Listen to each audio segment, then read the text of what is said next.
अगर किसी को हैजा रहता हो, वो लीमू और प्याज का रस मिलाकर पिए, अफाका होगा। रोजाना टमाटर खाने से कभी दिल की नालियां बंद नहीं होंगी। चेहरे की बेहतरीन चमक चाहते हो तो रोजाना सुबह के वक्त चेहरे पर दही का लेप करो। बैंगन का सालन खाओ, पेशाब खुलकर आएगा।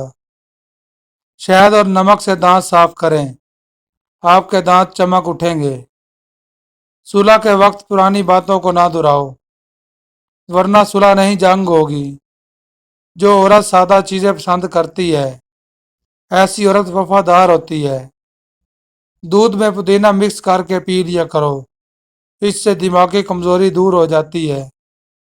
खालिस पीसी हुई हल्दी 1 किलो पानी में उबालें, सुबह शाम पानी से गरारे करें।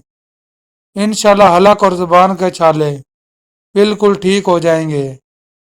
बगलों में दाने निकल आए तो यह मैदा गर्म होने की निशानी है।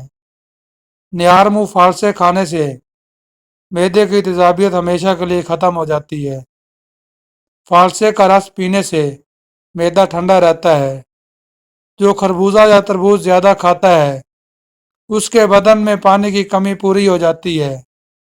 जो खीरा ज्यादा खाता है, उसको कभी भी सांस की बीमारी नहीं होती। जो दूध ज्यादा पीता है, उसका रंग ठीक रहता है। अगर दांत टेढ़े आ गए हैं तो रोजाना दांतों पर मसवाक किया करें, दांत सीधे हो जाएंगे। कच्चे अंडे की जर्दी सर पर लगाने से बाल गिरना बंद हो जाते हैं। अगर किसी कपड़े पर घी वगैरह का दाग पड़ जाए तो इस हिस्से पर नींबू और नमक लगाकर मलें और साबुन से धो लें। सोते वक्त आंखों में सुरमा डालने से आंखों में चमक आती है और बुनाई भी तेज हो जाती है। मुंह से बहुत ज्यादा बदबू आती हो तो इलायची के दाने चबा लिया करो।